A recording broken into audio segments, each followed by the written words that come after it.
Sejam muito bem-vindos ao SexyCast. Eu sou a Aline Jones, a host desse espaço de troca, de insights. O que me interessa aqui? Que a jornada do convidado sirva de inspiração para a jornada de vocês. E hoje eu tô com um convidado que quer revolucionar o Brasil com a recorrência. Ele foi um dos 10 selecionados, entre milhões de pessoas, para fazer uma mentoria pessoal com o empresário bilionário Flávio Augusto. Atualmente, ele ajuda experts, empresários, influenciadores e talvez pessoas como você a transformar o seu conhecimento em renda mensal recorrente. O nome dele é Pedro Quintanilha. E aí? Seja muito bem-vindo. Muito obrigado, um prazer estar aqui. Vambora, vamos tocar. Bora. Vamos eletrificar, meu povo, porque é sobre isso. O Pedro, tá? Eu fico falando Pedro Quintanilha. O Quintanilha. Tá bom. O Quintanilha, ele é formado em marketing, em design digital. E eu já quero começar com uma fofoca. Fofoca é ótimo. Mas o André falou que sempre que tu encontra com ele, você fala assim, cara, teve uma coisa que você me disse que me serviu muito. O que foi que o André te disse? Cara, ele não sabia, ele não lembrava, inclusive quando eu falei isso com ele não lembrava, né? Em 2013, participando do Startup Weekend no Rio, aqui no Rio, eu cheguei pra ele, ele tinha já vendido a empresa, tudo mais, e tava lá, e era meio que todo mundo queria falar com ele, né? Porque, poxa, o empreendedor que tem resultados, a gente quer estar junto, quer ouvir. Eu tava começando a fazer minhas vendas online, estabelecendo um negócio, e aí eu me envolvi muito e me impactei com essa coisa do movimento de startups. Então eu fiquei assim, participando do Startup Weekend, eu comecei a pensar muito mais sobre uma perspectiva de, caramba, eu quero me engajar nisso e tal. Sempre fui uma pessoa muito, assim, até um pouco romântica, assim, sabe? Quero mudar o mundo, sabe? Sim. E aí, amor e curiosidade, né? O novo... Isso. E o movimento de startups, principalmente encabeçado pelo Startup Weekend, foi algo que eu queria me engajar de qualquer jeito. Inclusive, em 2015, eu acabei fazendo um na minha cidade, sabe? Mas eu cheguei pro André e falei, cara, eu queria me envolver aqui no movimento de startup, não sei o que. Ele virou e falou assim, cara, não faz isso não. Ele falou, não? Achou... Cara, não faz isso não, cara. Aí e foi assim, né? Porque todo mundo que ia falar, falava o contrário. Falava, não, vem, vamos lá e tal, não sei o que. Ele falou assim, cara, lança teu produto. Lança teu negócio. Se dá bem no seu negócio. Depois você vai se envolver em ecossistema. Gente. E, cara, foi genial, entendeu? E foi isso que você fez. Exatamente. Hoje eu sei o peso que isso tem em termos de um aspecto prático, né? Ou seja, o que ele estava falando ali na minha leitura hoje, né? Era, cara, gera resultado primeiro. Não vem... Né? E depois essa mesma mensagem, ela veio ao longo de vários anos reforçando, né? Sendo reforçada por outras pessoas, inclusive, no caminho, que essa questão do gerar resultado, do fazer, cara, você ser um sucesso, as pessoas vão começar a ser atraídas por isso. Sim, ao invés de você ficar refém de um ecossistema, você vai fazer com que esse ecossistema te veja, né? Te veja, e você se torna atraente ao ponto, inclusive, de criar seu próprio ecossistema e cooperar até mais com o ecossistema, de um modo geral, entendeu? Basicamente, ele falou, seja sexy. E aí a gente vai começar a te olhar, e aí o ecossistema vai falar, quem é o Pedro Quintanilha? Exatamente. E eu te pergunto, quem é o Pedro Quintanilha? Eu sou um monte de coisa, né? Um monte de papel. Mas se eu pudesse conceituar, em primeira instância eu sou marido da Flávia, eu sou discípulo de Jesus, eu sou pai, eu sou empresário, eu sou alguém que escolheu viver aquilo que prega. Tá. E aí eu te pergunto, quando a gente chega para conhecer quem provavelmente está nos assistindo e fala quem é esse cara, você ajuda as pessoas a transformar o conhecimento que elas têm em um produto. Sim. Consultoria, né? Eu funciono como consultor, né? O meu modelo de negócio, ele nasceu a partir dessa perspectiva de conseguir escalar a minha hora como consultor e servir as pessoas em maior escala, mesmo continuando como consultor. Então, se a gente pudesse conceituar, meu modelo de negócio ele é baseado assim, te mostro como fazer na base, né? Então vem cursos, conteúdos gratuitos, eventos online pagos, né? Então na base te mostro como fazer. Depois, te mostro como fazer e te acompanho, então são programas online estruturados de acompanhamento, mentorias, né? Então toda essa parte de mentorias em grupo, e faço com você que seria a parte consultiva, onde a gente entra ajudando o time das pessoas que são nossos clientes a se desenvolverem, a evoluírem, dentro de uma perspectiva de margem, buscando mais margem, recorrência e escala nos modelos de negócio, usando vendas online, que foi a habilidade que eu vim desenvolvendo ao longo desses anos nesse trabalho. E o que você acha que dificulta as pessoas a transformar o que elas sabem em algo, em uma renda mensal recorrente? Porque eu acho que nós temos muitos alunos que chegam para nós e dizem: eu cheguei até aqui, eu tenho um conhecimento e eu não estou usando esse conhecimento como um potencial, eu não estou monetizando isso, seja numa metodologia, seja num produto digital.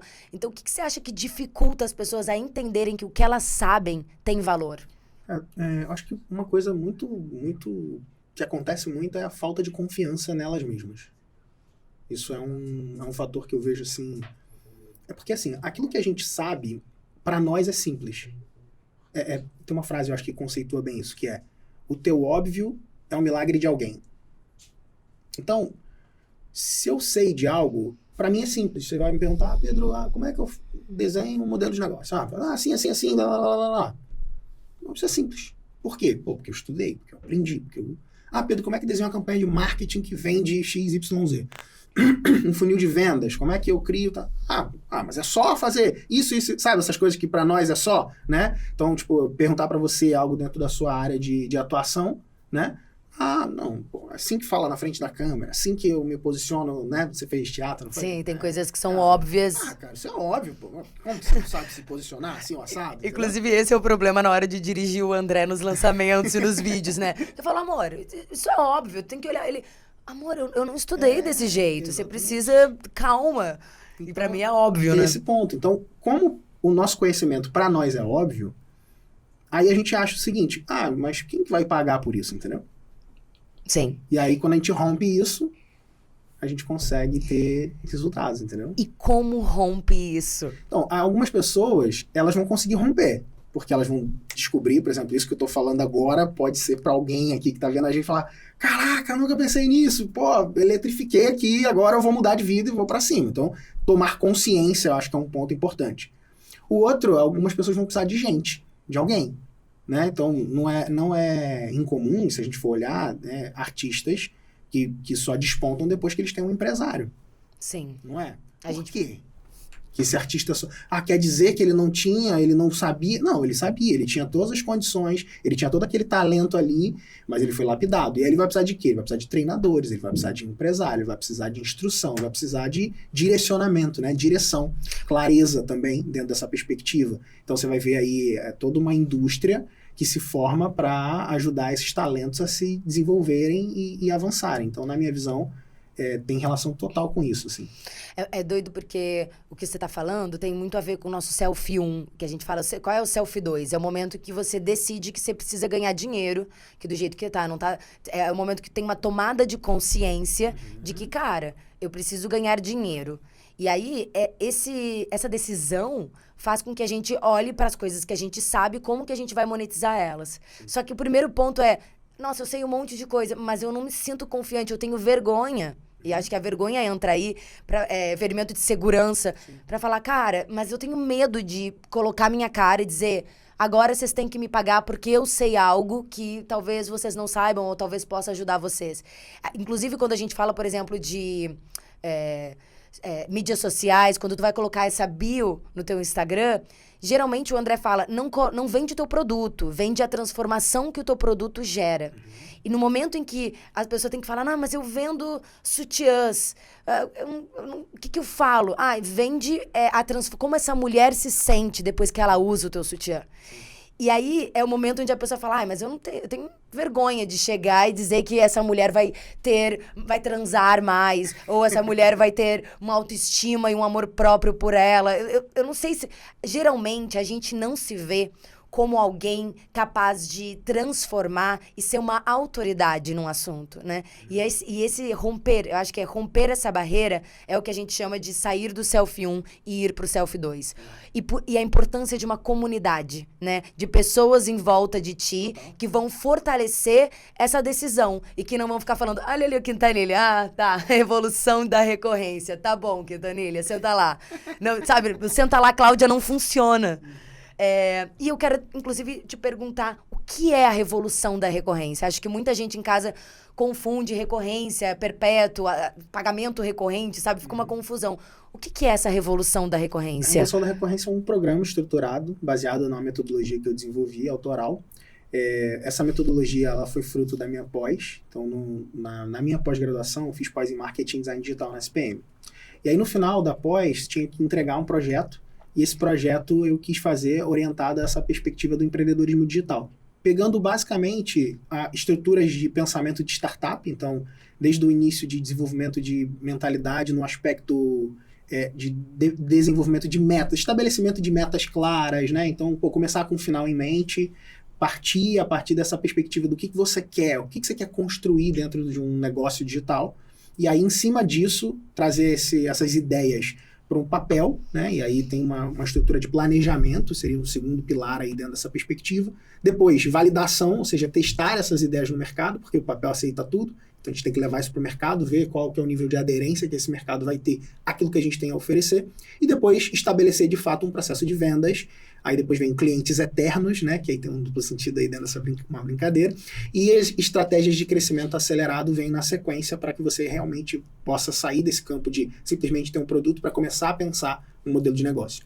Né? Então, O que são clientes eternos? Clientes eternos é você trabalhar retenção, trabalhar renovação, trabalhar os aspectos de continuidade desses clientes com você para que eles fiquem para sempre contigo, né? Tá, que é o que a gente fala assim, quando você transforma um cliente num fã, né? É quando ele deixa de ser só uma pessoa que comprou alguma coisa e passa a ser alguém que quer continuar ali participando daquele compartilhamento de conteúdo, né? Isso. E ele compra a tua causa e segue comprando tudo que você tem a oferecer de um modo geral, né? Eu tenho clientes de 9 anos, a gente fez 10 anos esse ano de empresa, né?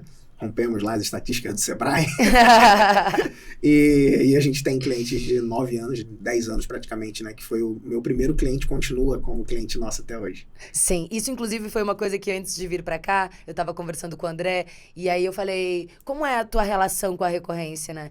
Ele falou, cara, quando eu tava na Future, a gente fechava um cliente, sei lá, o Itaú pagou 1,5 milhão, e eu achava aquilo incrível. Até o momento, até entender que era muito melhor que eu tivesse fechado com ele de forma recorrente do que fechar aquele trabalho, 1,5 milhão, e trabalhar 1 ano e meio para ele. Então, tinha todo um entendimento lá atrás de, nossa, vou fechar grandes valores. Só que a questão é que chega uma hora que aquele grande valor acaba, né? E a recorrência, ela tem esse gostinho de que tu consegue, de alguma maneira, manter essa estabilidade, né? Todo mês.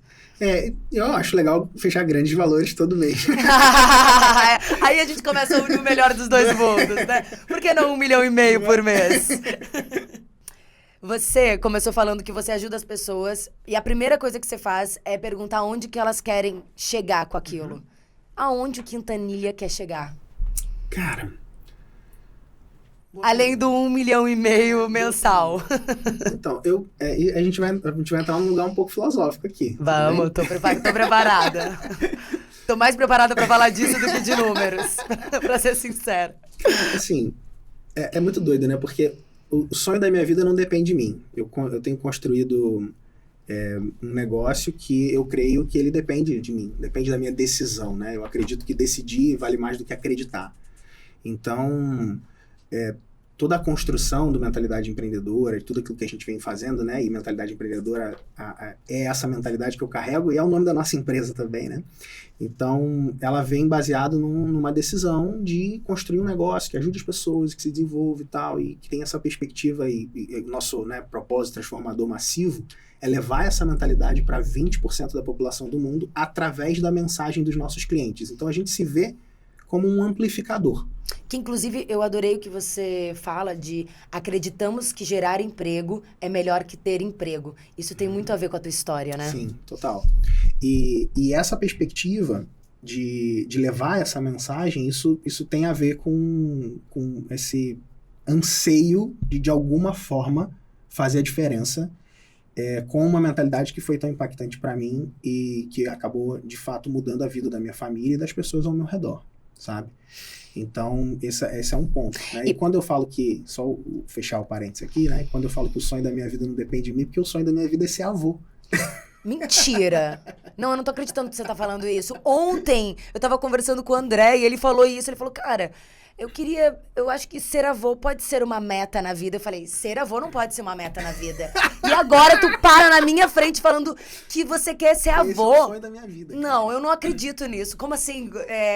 Tu acorda de manhã e fala, tomara que chegue o dia que eu seja avô? Não é possível. Eu não acredito nisso. Isso se intensificou depois que eu vi o meu pai sendo avô.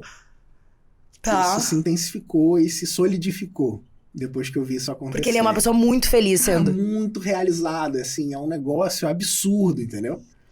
Caralho, eu não tô E a gente conversa sobre isso, e aí eu fico falando assim, caraca, eu preciso ter mais filho, cara, pra poder aumentar as chances probabilísticas de eu conseguir ser avô. Meu Deus! Inclusive, a gente tava falando justamente disso, que a gente falou, cara, se a nossa filha for lésbica, daí ela talvez... Mas ela vai poder adotar.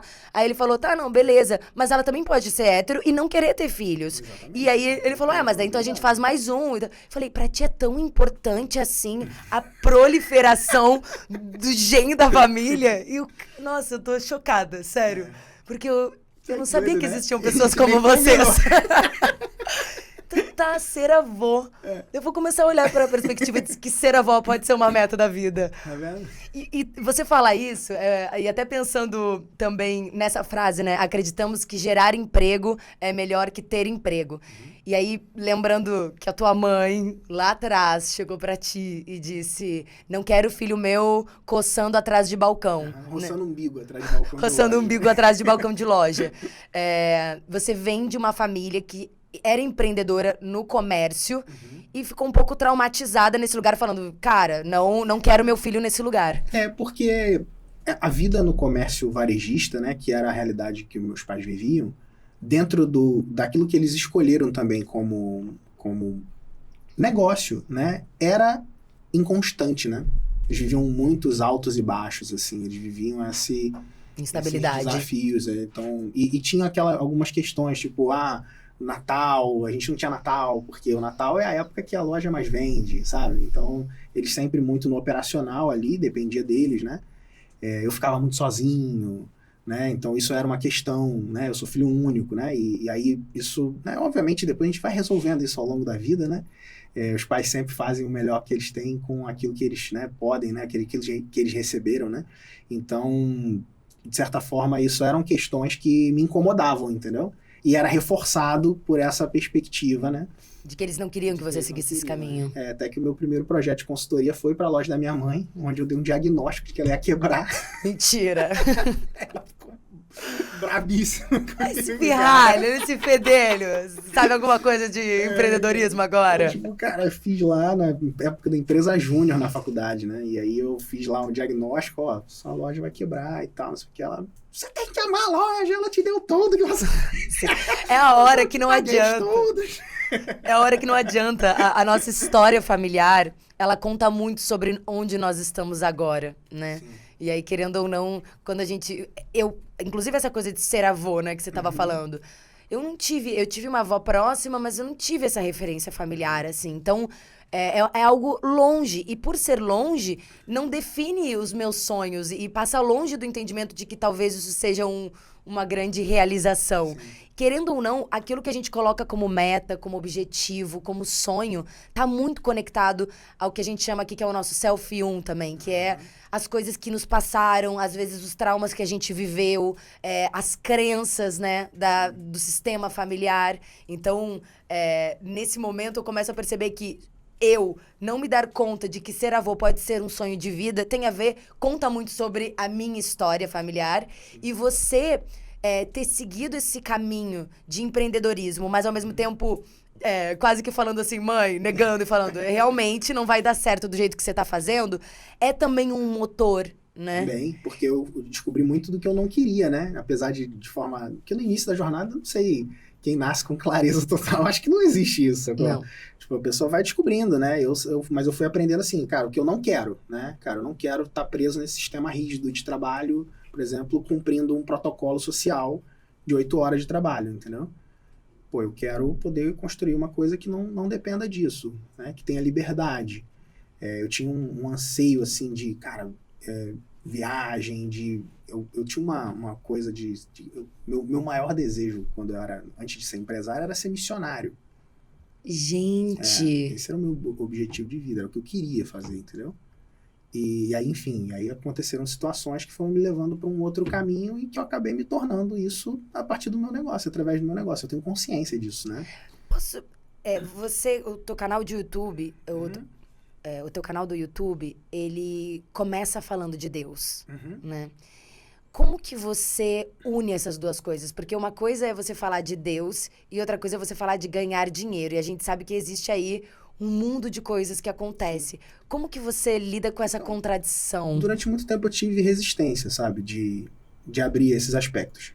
Principalmente com um sentimento de que eu não queria que a minha fé fosse uma utilização meio que como se fosse uma ferramenta de marketing. Então, mesmo formado em marketing, sabendo os impactos disso, eu tenho um pouco de receio, assim, eu não gosto de gente que fica... Usando Deus para vender. Não usando Deus para vender, usando Deus para enrolar os outros, para enganar as pessoas, para ludibriá-las, isso me incomoda, entendeu? E assim, eu não quero fazer juízo de valor, né, apontar dedo para ninguém, não sou eu que vou julgar, né, cada um vai dar conta de si. Mas eu não queria ser visto como um desses, você entende? Essa é uma perspectiva que tem essa questão, e isso me fez ser resistente a falar abertamente da minha fé durante muito tempo. Até que um dia um amigo meu me incentivou a falar assim, cara, tu vive essa parada, entendeu? Tipo, por quê? Tipo assim, eu sou livre para postar meu café. Por que eu não sou livre para postar a Bíblia que eu leio, entende? Foi a partir dessa perspectiva, sabe? E aí, eu fui lá e fiz um podcast para ele, que é aquele que é o vídeo. Aí eu botei a câmera para gravar o podcast. Aquele vídeo do meu canal, ele é o áudio do podcast de um amigo meu, chamado Vitor Damasio, Empreendedores de Deus, que ele me incentivou a contar a minha história. E aí eu peguei e gravei em vídeo também. E aí, simplesmente como uma forma de... No meu canal não tem quase vídeo nenhum falando de Deus, só aquele. Sim. Ok, É tudo... isso é o que eu encontrei na internet. Valeu, Siri. Obrigado pelo comentário. Então... É Deus, tá falando. Tá com a voz Ok, Quintanilha, vamos conversar sobre empreendedores de Deus. Então, e aí aquele incentivo ali, eu falei assim, cara, então eu vou pegar isso, vou botar e vou deixar como um vídeo introdutório do meu canal. Eu chamo até de a história por trás da história por isso, entendeu? Porque aí eu rasgo aspectos da minha fé que normalmente eu não abro em lugar nenhum, mas tá lá, estampado. É o que eu creio, é o que eu acredito, é o que eu vivo. Se você me acompanhar no meu dia a dia, você vai ver essa realidade, essa perspectiva, entende? Sim. Então, isso foi o que deu esse romper. Então, essa relação realmente é uma relação que pode ser considerada uma relação assim, né? Não sei se é conflituosa, porque se a gente for olhar na própria Bíblia, você vai ver Jesus falando de dinheiro muito, né? Fala muito sobre isso. Porque o dinheiro não é bom nem ruim, a gente que dá o dinheiro é neutro, né? Igual uma arma, igual um monte de coisa. Né? Igual a tecnologia. Tem gente que pode dizer, tecnologia está matando as pessoas. Não, cara, não, a tecnologia está salvando muita gente. Mas, por exemplo,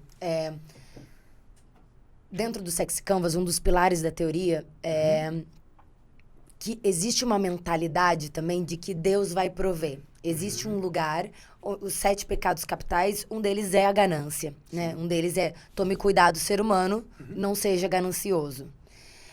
E o mundo foi mudando, mas ainda assim, hoje a gente encontra uma série de pessoas que ainda vivem o entendimento de que se eu ganhar muito dinheiro, eu sou um rico filha da puta. Ou se eu ganhar dinheiro, eu não vou pro céu. Então tem essa crença que eu considero que seja uma crença presente, e também existe a crença de pessoas que estão numa zona de conforto e que falam, o que Deus quiser, Deus quer, a minha realidade é assim, Deus... Então, existem esses dois lados de um Deus, né? Que eu acho que até vamos separar, de um Deus não, mas de dogmas religiosos, de crenças religiosas. O que você pensa dessas duas coisas? Cara, porque o que eu acho genial, assim, e aí a gente vai entrar num papo bem filosófico, tudo bem? Vai falando. Adoro. O que eu acho genial da figura de Jesus é que Jesus, ao meu ver, ele é a superação da religião. E eu vou te explicar basicamente como eu entendo isso, tá? Uhum. Já não concordo, mas vamos. Tá tudo certo. A superação falando, tudo começou com ele. É interessante, né? Porque, e assim, na palavra religião significa religar, né? O que seria essa perspectiva do religar a Deus. Então, quando eu posiciono essa fala de Jesus como a superação da religião, o que eu estou falando é da posição do sistema religioso e dos dogmas e toda essa perspectiva. Ele quebra um sistema, na minha visão, a partir da ótica e do entendimento do que eu leio, do que eu estudo sobre a figura de Jesus com base na Bíblia. Então, é importante a gente partir desse princípio, né? Então, com base no que está escrito na Bíblia, onde Mateus, Marcos, Lucas, João, os evangelhos ali que mostram a vida de Jesus, a gente vai ver um funcionamento de um cara que ele chega dentro de um sistema religioso normal. Qual que é o padrão de um sistema religioso, né? Você tem Deus ou deuses lá acima da humanidade, a humanidade está aqui, né? E está fadada a viver aí suas mazelas, né? E aí você tem Deus ou deuses, e aí você, né, politeísta ou monoteísta, aí você pode escolher, que estão acima desse ser humano, beleza? Esse ser humano, se ele faz coisas boas, ele recebe o quê? Coisas boas. Bênçãos, né? Seria isso, né? Uhum. Ele é abençoado, ele cresce, ele prospera, ele vence, né? Se ele faz coisas boas. Se ele faz coisas ruins, ditas ruins por esses deuses ou deuses... Inferno, ou... É Lúcifer que vai te pegar. Castigo, né? Castigo, maldição, não é isso? Maldição, castigo. Então, se ele faz coisas boas, ele vai ser abençoado. Se ele faz coisas ruins, ele vai ser amaldiçoado. Beleza? Aí, a gente cai dentro de uma perspectiva de funcionamento humano que é o quê? Copy ensina isso. Fuga da dor, busca pelo prazer. Então, pela ganância, eu faço coisas boas, porque eu quero receber bênçãos, né? Ganância. E por medo, eu faço o quê? Não faço as coisas ruins. Por quê? Porque eu não quero receber castigo. Uhum. Então eu fico preso dentro de um sistema de medo e ganância. Assim que a gente funciona. Dentro desse sistema de medo e ganância, e preso dentro desse lugar, eu vou vivendo a minha vida. Ok? E aí todos os sistemas religiosos, eles passam dentro dessa perspectiva. E aí Jesus vem lá, um judeu, dentro desse sistema, né, judaico, ele entra dentro desse sistema, e ele apresenta dois conceitos que são muito curiosos e que acabam quebrando esse sistema, que são os conceitos de graça e de misericórdia. Graça, segundo o que Jesus ensina, é o quê? É receber aquilo que eu não mereço. Poxa, eu não fiz por merecer, recebi. Graça. E misericórdia? Eu não recebo aquilo que eu mereço. Eu mereci a morte, eu mereci a maldição, então, por misericórdia, eu não vou receber. Então, recebendo Jesus, eu passo a viver dentro de um sistema de graça e de misericórdia. Ah, Pedro, mas o que significa? E aí, como é que fica a obediência? Como é que fica a questão de vencer, de fazer as coisas boas, né? Dentro da minha ótica, essas coisas, elas partem do seguinte princípio. A partir de eu ter recebido isso, eu agora escolho fazer as coisas boas e escolho não fazer as coisas ruins. Tá, vamos lá. Tô pensando em muitas coisas aqui. A primeira... que ia ser a primeira coisa que eu penso, mas aí é realmente assim, o que Jesus fez e como ele foi um grande revolucionário no tempo dele e quebrou um sistema ali, eu não tenho dúvidas, e eu, André, e acho que todo mundo, a gente fala assim, cara, a gente tirou a espiritualidade dos 14 itens e colocou dentro do amor, porque justamente a gente percebe que podemos falar de Jesus enquanto uma pessoa revolucionária com princípios e conceitos que traz maravilhosos, mas ao mesmo tempo, quando a gente olha para os 2023 e 2023 anos, eu sou uma coisa... depois disso, o que nos interessa é entender como isso foi interpretado e como isso dialoga com a realidade, a nossa mentalidade de agora. Nesse sentido, a gente falou assim, melhor tirar o item espiritualidade, que é um item importante, que eletrifica o ser humano, Mas vamos colocar ele dentro do amor. Porque aí a gente sai do judaísmo, do monoteísmo, do politeísmo, e a gente vai pro entendimento de que Deus tem muitas formas, tem muitos jeitos, pode chamar inclusive de ele é o universo, mas ele é amor. Em quase todas as religiões, tu te conecta para poder sentir essa conexão com o amor, e não o amor eros, não o amor filia, não esses outros amores que a gente tá acostumado, amor com amigo, mas um amor geral, assim, essa sensação de conexão com o maior, né? E aí fala assim, cara, geralmente não importa com quem tu esteja falando, quando essa pessoa fala de Deus, ela tá falando de um lugar que ela acessa, que é bom, que ela se sente bem. E aí, o que eu sinto? Que daí é o ponto que eu quero trazer pra você, que é o ponto que a gente, quando fala seja sexy, quando o André fala confiança em você mesmo, pra mim, essa é uma cosmovisão que apequena o ser humano, porque ele tá sempre em relação a algo que é, se eu recebi, eu não merecia isso, obrigada a Deus. E se eu fiz coisas ruins e não estou recebendo castigo, é sempre uma relação que eu sinto que não é uma relação boa e que, pra mim, tá em contradição quando tu fala de empreendedores, Deus... É doido, né? Qual foi o nome do podcast que você foi sobre Deus? Empreendedores de Deus. Empreendedores de Deus. O empreendedorismo, ele é um estilo de vida que coloca a responsabilidade em ti e que se você chegou até aqui, tá faturando o que você tá faturando, ou você tem a família que você construiu isso. E o que eu sinto, assim, que é a minha visão e que por isso que eu gosto do Sexy Canvas como visão, é porque não tem problema nenhum você fazer o Snoop Dogg e falar, eu agradeço a mim, e eu também agradeço a mim, e eu quero terminar agradecendo a mim. Porque eu cheguei até aqui, não quero dizer que o universo não ajudou, mas que a gente não fique nessa relação passiva de obrigada ou... Não sei, tu tá entendendo o que eu quero dizer? Tô O que entendendo. você pensa? Eu tô Parece entendendo, contraditório parece que Deus e quebra- empreendedorismo. Que quebra o protagonismo do ser humano, né? Isso. E que você... Como você se relaciona? Porque você é um empreendedor. Eu não vejo dessa forma, porque eu vejo que a partir do momento em que a gente recebe a Deus, e aí dentro de uma perspectiva de receber a Deus dentro da minha cosmovisão, é você aderir ao que Jesus fala e o que ele prega e viver isso, escolher de forma deliberada viver segundo isso. E a partir desse momento, né, em que você confessa com a sua boca, em que você, né, traz isso para dentro e começa a viver essa realidade, você acessa um espaço de real protagonismo na vida. Então, para mim não é conflitante, porque a partir do momento em que eu creio que eu nasci de novo em Cristo e que esse Espírito de Deus ele passa a habitar dentro de mim, e aí você vai ver textos das Escrituras que vão falar sobre isso, esse Espírito ele está amalgamado ao meu, né? Amalgamado é junto de um jeito que não dá pra gente separar, sabe? Sim. Então, se eu entendo que a partir do momento em que esse Espírito de Deus ele está amalgamado em mim, ele me empodera para fazer e continuar fazendo. E assim, a questão de eu fiz e tudo mais, cara, aí é com o Snoop Dogg, sacou? Uhum. É a relação de cada um com a vaidade. É com ele, entendeu? Tipo, mas a minha perspectiva é, graças a Deus. Tá, então tu deve ter Fui vivido... lá, fiz, venci, graças a Deus.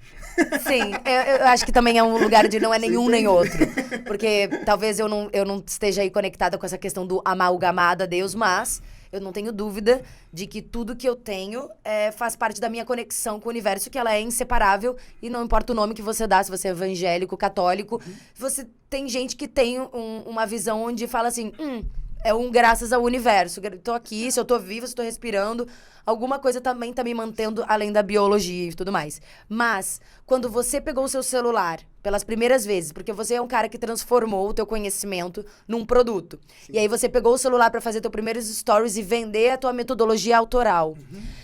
Nesse momento, e aí eu acho que a gente vai saindo do campo filosófico e vai indo pra um campo prático, no momento em que você tá... Porque... Quando a gente sai de um campo filosófico e vai para um campo prático, chega um momento que você tá falando para as pessoas, eu criei isso, confiem, esse é um conhecimento que vai agregar e transformar a vida de vocês. Eu preciso de uma confiança, de um protagonismo que tá, digamos assim, não é Deus me trouxe até aqui, mas sou eu que fiz isso. É uma parceria, tem a sua parte, lógico que tem, lógico que tem. Mas aí, como que tu lida na prática do dia a dia, por exemplo, a nível de comunicação, como que você cativa o teu público? Acho que a minha pergunta porque você tem essas duas coisas, que Eu não trato como dois, eu trato simplesmente o que é. eu não faço essa separação, entendeu? Eu não enxergo essa separação, eu não consigo separar isso. É simplesmente o que eu sou, entendeu? Mas, por exemplo, nas tuas redes sociais, Eu tu não fala sobre... tu não traz não isso. é uma questão que eu fico, tipo, evangelizando as pessoas nos meus stories, sacou? Entendi. É uma coisa, é a minha vida, na verdade. É o que eu sou. Então, se alguém chega perto de mim, ele vai enxergar isso. Ele vai ver, ele vai experimentar isso, e aí eu acho que o melhor convite cara, me acompanha, sacou? Tem gente que me pergunta, você é cristão? Eu falo, cara, me acompanha que você vai ver. Aham. Porque por mais que eu tente explicar e dar bases, teorias e tudo mais, no final do dia o que importa é como a gente vive, né? Como a gente vive mostra quem a gente é, né? Sim. As nossas crenças, elas não são demonstradas pelo discurso, são demonstradas pela nossa vida. Né? A liderança, como a gente lidera pessoas, né? Que adianta? Você chega pro cara e fala, você tem que trabalhar muito, não sei o quê, né? A gente tava conversando sobre esse negócio de trabalhar muito, né? O cara chega e fala, cara, você tem que trabalhar muito, não sei o quê, não sei o quê. Aí você olha pra vida desse cara que tá apontando o dedo falando que você tem que trabalhar muito e ele é um preguiçoso, ele não trabalha. Você fala, cara, estranho esse negócio, tem uma incoerência aí, né? Ele Sim. diz que eu tenho que trabalhar muito, mas de forma prática ele não trabalha. Esquisito, sacou? Uhum. Então, no final do dia, eu creio dentro de uma perspectiva que a gente não desassocia, né? Porque, assim, dentro da nossa perspectiva, da nossa linguagem, da nossa forma de pensar, cabe, muitas vezes, alguém dizer eu acredito nisso, mas eu faço aquilo outro, né? Cabe isso, né? Tipo, faça o que eu digo, mas não faça o que eu faço. Não tem? Mãe, pai, às vezes, né? Quando tá fazendo uma coisa que ela vê como errado, né? Fala, meu filho, faça o que eu digo, mas não faça o que eu faço, né? Eu lembro minha tia fumava, né? E ela falava assim, né? E a minha prima falou, eu quero fumar também, não sei o que. Ela falou, não, você vai fumar horrível, não sei o que. Fumando cigarro, tá ligado? E ela mesmo se contradizia, tipo, ela gostava de fumar, ela tava fumando, mas ela queria ensinar pra filha dela que não podia fumar, entendeu? Sim. E como que você faz isso, cara? É difícil, não é? Sim. É difícil, mas, tipo, cara, ela acredita realmente naquilo, então a nossa forma de pensar, ela às vezes cabe esse lugar no sentido de pensamento. Aí é a hora que a gente percebe que a tua conexão com Deus te faz ser uma pessoa mais íntegra, então tudo que eu estiver falando, eu quero corroborar, eu quero... É uma busca. É uma busca tua. Quer dizer que tudo você faz certinho, não sei o quê? Bom, claro que não, pô. Você é Mas- humano, é óbvio, né? Só que, pô, quando eu fizer algo que eu entendo como errado, como conseguir enxergar isso, eu preciso estar pronto pra me arrepender disso, né? Essa é a minha perspectiva de mundo, entendeu? Sim. Mas aí, quando você entra em contato com o ser sexy, do Sexy Canvas, né? Seja sexy. E quando a gente fala seja sexy de forma mais ampla, pensando inclusive em traçar um paralelo com o que tu faz, que é ajudar as pessoas a transformar o conhecimento delas em uma renda recorrente, o ser sexy fala muito sobre confiança. E aí, independente do Deus, independente da graça ou da Do que misericórdia, leva, beleza. se naquele momento tu tá confiante e tu acha que é só por tua causa, ou se tu acha que é por tua causa e um pouco de Deus, se tu coloca Jesus, ou se tu fala, mano, eu tenho 12 discípulos atrás de mim, não importa. O que importa é você estar confiante. Eu queria que tu falasse um pouquinho pra nossa comunidade como a gente faz pra falar, cara, agora esse é o meu produto digital. Qual é o passo a passo? Vamos supor que tem muita gente em casa agora que fala, tô um pouco perdido, já entendi que tem uma galera ganhando dinheiro no digital. Quintanilha, como eu, que sou uma terapeuta ou que já... Como eu faço esse conteúdo me dar dinheiro? Perfeito. A primeira coisa é a gente saber para quem a gente está falando. Quem é o seu cliente ideal, tá? Eu gosto de uma figura na figura da persona, né? De forma bem prática ali. Que só quero só um adendo. Aqui no Sex Canvas a gente não fala persona, a gente usa persona e a gente fala do self. Porque muitas vezes a persona é esse personagem que a pessoa diz que eu quero levar o meu pet e vou fazer isso porque eu amo muito o meu pet. Na verdade, tu não aguenta mais que o teu pet tá cagando a casa inteira e você entrega e fala assim, por favor, resolve uma dor que eu tenho vergonha de dizer que, no fundo, não é por amor, mas é por raiva que eu tô contratando um adestrador. Excelente. Então a gente brinca, a persona e self são dois conceitos bem importantes. Excelente. Mas começar por eles, sem dúvida, é o ponto. Isso. Então, cara, cliente ideal. Quem é o seu cliente ideal, entendeu? Aí tem uma dica que eu acho legal, que é o seguinte, se você já atendeu alguém, eu atendo muito, eu sei que vocês também, profissionais liberais, né? Pessoas que prestam algum serviço e que estão nessa busca de ir pro digital. Então, se você já atendeu alguém, aí eu tô falando pra você aqui, né? Você já atendeu alguém, pensa naquele um cliente que você gostaria de ter um monte. Esse é um hack. Entendeu? Aham. Sabe? Tipo, um José Neto, esse é o meu, né? O José Neto, cara, o José Neto é um cara que eu sou apaixonado por ele, cara. É um cara muito gente boa. Ele é um cliente que é um cliente fiel nosso. É um cara que tá com a gente, que compra os nossos produtos, que recompra, que entrega muito valor, gera valor pra caramba. Ele trabalha com médicos. Então, assim, é uma galera que a gente ajuda muito. A gente consegue ajudar muito bem médicos, porque são caras que normalmente têm bastante conhecimento, né? E tem um pouco de insegurança em dividir esse conhecimento de forma estruturada. Então, o público médico é um público que a gente ajuda muito na nossa empresa. E aí, esse cara, né, que é o José Neto, quando eu tô fazendo um conteúdo, eu tô falando com ele. O José Neto é um cara família, entendeu? É um cara que construiu a vida dele lá, muito trabalhador, é um cara perseverante, entendeu? Uhum. Então, eu conheço esse cara, né? Eu sei das dores dele, ele tem agenda lotada. Então, ele não tem muito tempo. Ele precisa de algo rápido, prático, objetivo. Sabe? Porque as dores dos clientes, né, são dores que variam muito. Quando você pega, por Isso. exemplo, a dor dos médicos, é uma dor muito específica, porque muitas vezes a questão deles não é ganância. Eu não tenho problema Mais com dinheiro. Exatamente. Mas eu preciso de liberdade. A gente também tem aqui o Sexy Boa. Doctors, e é sobre isso. A gente fala assim, cara, a gente já entendeu que esses médicos, eles querem liberdade, porque se eles querem viajar, e aí os 4 dias que eles vão viajar, eles perdem um faturamento enorme, às vezes de cirurgia, de partos. E aí, cara, vou viajar, passar 4 dias na Bahia e perder 500 mil reais? Não vou fazer isso. E como que aos poucos eles se desvinculam para que o dinheiro gire e não precise da presença deles, né? Exatamente. Então, isso é uma perspectiva. E ele, por exemplo, é um dos meus clientes ideais. Então, tem essa figura. Que, inclusive, pensando nisso, isso traz uma outra dor, que foi o que a gente viveu na versão 1.0 do Sexy Doctors para a versão 3.0, a gente já tá agora. Que é, na hora de você ensinar esse cara ou ajudar esse cara, o José Neto, por exemplo, faz uma consultoria contigo, fez? Ele tá com a gente até hoje. Então, essas pessoas não têm tempo pra assistir um curso com... Você entra, por exemplo, no Sexy Canvas, vai ter 45 aulas disso, daquilo. Essa pessoa não tem tempo pra, às vezes, fazer um curso que ela poderia pagar fácil, mas e aí você começa a entender que você vai precisar, pra falar com o seu José Neto, você vai ter que entender como falar com ele. Porque ele é um cara que talvez não atenda telefone, não responde no WhatsApp, ele quer mudar de vida, mas às vezes... Outros atrapalhos, né? Que inclusive é uma frase que você fala muito, que é um dos teus slogans, né? Quando você encontra o seu limite, o desafio é maior do que você é capaz de vencer. Me veio essa frase agora porque muitas vezes o médico entendeu a limitação dele, tenho grana, tô aqui, agora eu quero ir pro digital e de repente que o digital me dê a oportunidade de não precisar ter que trabalhar tanto e me render mais dinheiro. Eu sou capaz de fazer essa transição? Lógico. Todo mundo é capaz. Tem que querer, né? E querer, pro Quintanilha, querer fazer essa transição, por exemplo, significa o quê? É pagar o preço, porque normalmente quando a gente começa alguma coisa, e aí isso é uma questão da maioria dos profissionais, né? Eles dedicam uma vida inteira a construir uma carreira. E aí na hora que eles vêm pro digital, eles querem em 1, 2 meses resolver todos os problemas da vida deles, entendeu? Sim. E isso, cara, vai se enrolar, entendeu? É porque o digital também tem esse lugar de fulano que acordou do dia pra noite e ganhou milhões.